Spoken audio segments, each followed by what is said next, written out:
Only 5 rounds of the 2020 MotoGP World Championship season remain, and we seem to be no closer to working out who will walk away with the coveted title. Mother Nature threw a curveball in France to mix things up a little bit, and now 19 points cover the top 4 of Fabio Quartararo, Juan Mir, Andrea Dovizioso and Maverick Viñales.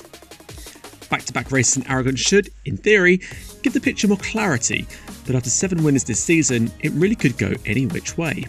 Everything about the 2020 MotoGP World Championship is pointing to it being decided at the Portimao season finale, but while every race, every session and every 10th will be crucial from now until then, this weekend's Aragon MotoGP and the sequel, the following weekend, really could be crucial.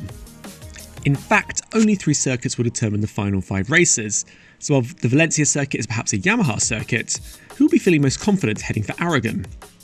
On paper, we'd plump for Ducati, and therefore Andrea Dovizioso, as to whom we'll be feeling bullish this weekend. Le Mans could have gone better or a lot worse for Dovi after salvaging a 4th place, as his Ducati kept trying to slip from his grasp.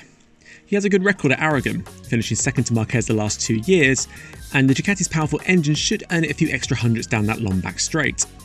That said, Dovizioso says the bike feels very different this year compared to last season, while Danilo Petrucci even says that famous top speed advantage just isn't there anymore. So it's a bit of an unknown for Ducati. It was unexpectedly slow in Brno, where it was quick last year, but still fast in Austria, so it could go either way. With this in mind, we'll pick Johann Zarco for victory, and actually we're only half joking about that. Also, after a bit of bumping and boring at Le Mans, will Ducati feel compelled to remind the team of those title aspirations of Dovizioso to Petrucci and also Jack Miller, who is surely owed a win for Pramac Racing by now? If that back straight does prove crucial though, Yamaha would definitely be feeling a little nervous.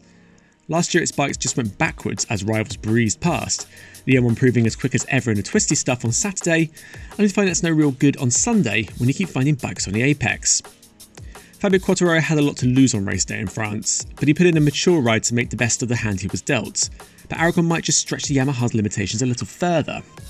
Also, it should be noted that Yamaha is on the bubble with its engine allocation, leading to speculation it has had to turn them down a little to preserve them, which just adds to that top speed headache, even without thinking about it in relation to Aragon. With 2 races to come, it really could prove crucial. MotoGP isn't the only series that is heading for a tight finish, with Moto2 evolving into what could be a thrilling run to the final event, with, like MotoGP, 4 seemingly in the running and split by only 22 points. Luca Marini has been in charge in recent rounds, but an injury-hampered weekend in Le Mans has seen his advantage eroded by Enea Bastianini, who has kept his fellow Italian in close company since the start of the year. Currently, VR46 Sky Italia rider Marini holds the advantage with 15 points in hand over Italtrans racer Bastianini, but both are coming under threat from 2 perhaps lesser fancied rivals, coming on stronger in recent rounds in Marco Bezzecchi and Sam Lowes. Only 19th overall in his maiden season of Moto2 last year, Bezzecchi has flourished in 2020 and has been a match for his VR46 teammate Marini, while he's been on the podium in 4 of the last 5 races, he's placed himself just 20 points adrift. Meanwhile, Lowes flew the Union Jack flag last time out in Le Mans, proving once again that Brits know their way around a slippery track by notching up his first win in Mark VDS colours. It's also his first Moto2 victory since 2016, prior to his failed sojourn to MotoGP with Aprilia in 2017. Remember that? You'd probably rather we didn't. Were it not for a few reckless moments, Styria comes to mind, and Lowes will be right up there at the sharp end. But with 5 rounds remaining and confidence clearly there, at the very least Lowes has an experience advantage as we come down to these crucial final moments.